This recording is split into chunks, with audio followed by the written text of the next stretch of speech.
Chapter 13. The sun was rising as they emerged into the open air. Clay put his arm around Carlton's shoulder, and for once, Carlton didn't brush him away with a joke. Charlie nodded absently, blinking in the light. "Carlton and I are taking a drive to the Clay continued. "Is there anyone else who needs a doctor?" "I'm fine," Charlie said reflexively. "Jason, do you need to go to the hospital?" Marla asked. "No," he said. "Let's see your leg," she insisted. The party stopped as Jason held his leg out for Clay to examine. Charlie felt an odd relief wash through her. A grown-up was in charge now. After a moment, Clay looked up at Jason with a serious face. "I don't think we're going to have to cut it off," he said. "Not just yet," he added. Jason smiled, and Clay turned to Marla. "I'll take care of him. It might leave a scar, but that'll just make him look tough." Marla nodded and winked at Jason, who laughed. "I need to change my clothes," Charlie said. It seemed like a petty thing to be worrying about, but her shirt and pants were wet with blood in some places, dry and stiff in others. It was beginning to itch.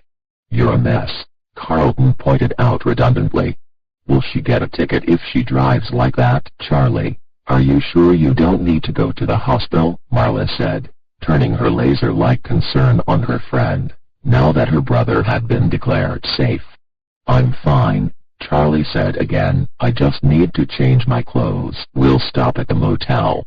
When they reached the cars, they split into what had become their habitual groups: Marla, Jason, and Lamar in Marla's car, Charlie, John and Jessica in Charlie's. Charlie opened the door to the driver's side, and stopped, looking back at the building. It wasn't just her. Out of the corner of her eye she could see them all gazing at it. The empty mall was dark against the pink-streaked sky, long and squat, like something British, slumbering. As one, they turned away, getting into the cars without speaking. Charlie kept her eyes on it, watching as she started her car, waiting to turn her back to it until the last possible moment. She pulled out of the lot, and drove away.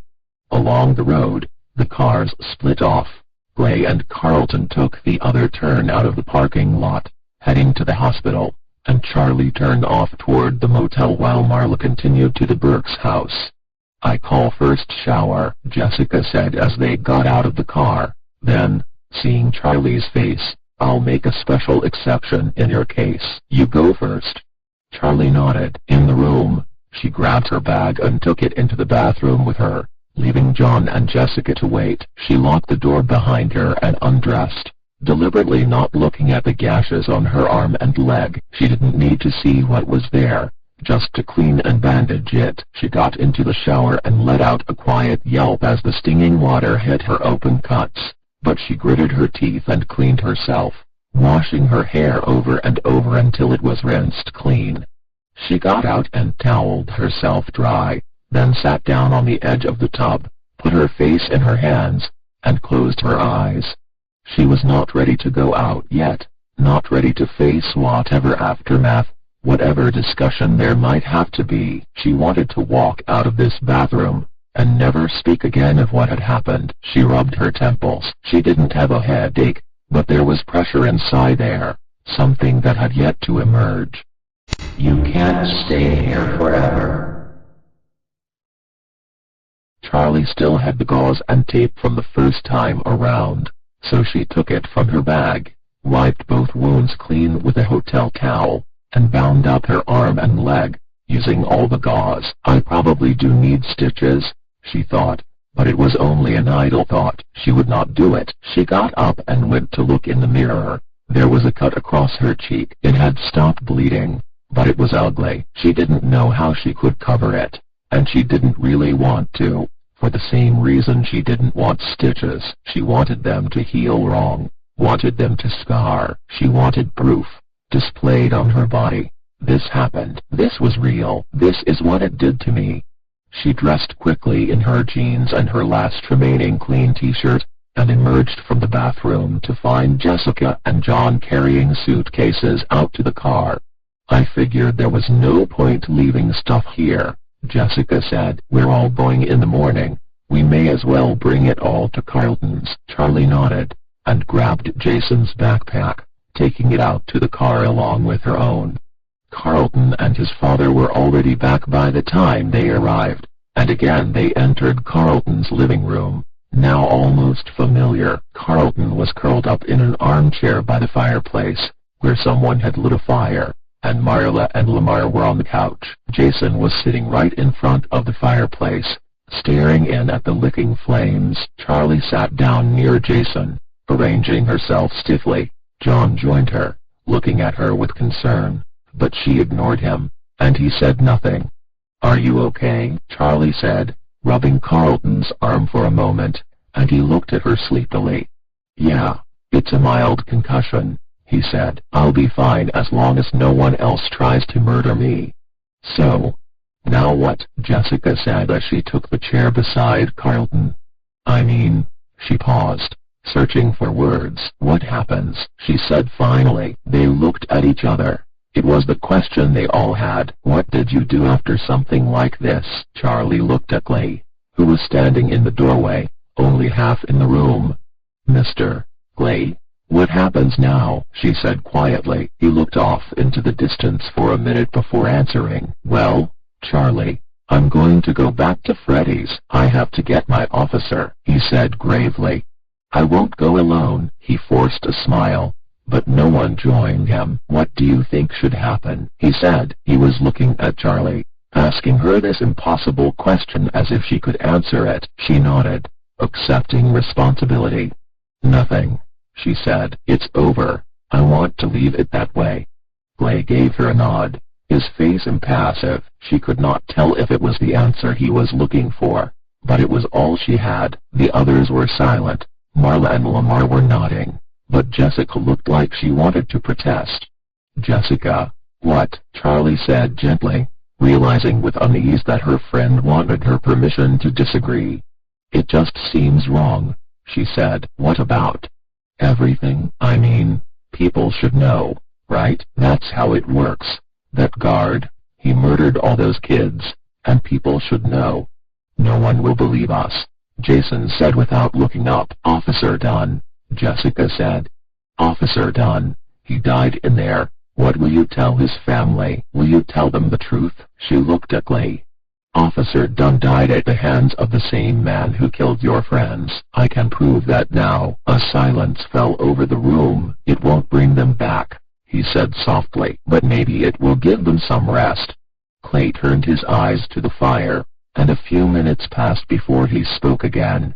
"You kids have been carrying Freddy's with you all these years. It's time you left it behind," he said. He said it sternly, but his commanding tone was reassuring. "I'm going to see to it that Officer Dunn is given a proper burial." He paused, collecting himself, as though what he said next required effort. "Your friends, too." His brow furrowed. "I have a few favors to call in, but I can make this happen quietly.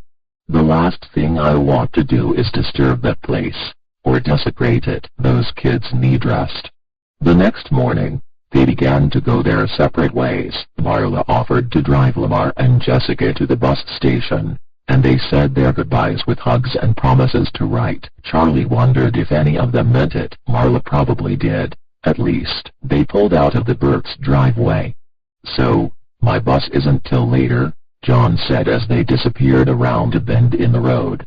"I wouldn't mind a few more hours in Hurricane," Charlie answered. To her surprise, she realized it was true. John flashed her a quick, almost nervous smile.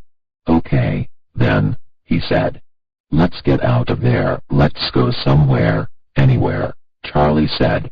When they were alone in the car, John gave her a sideways glance.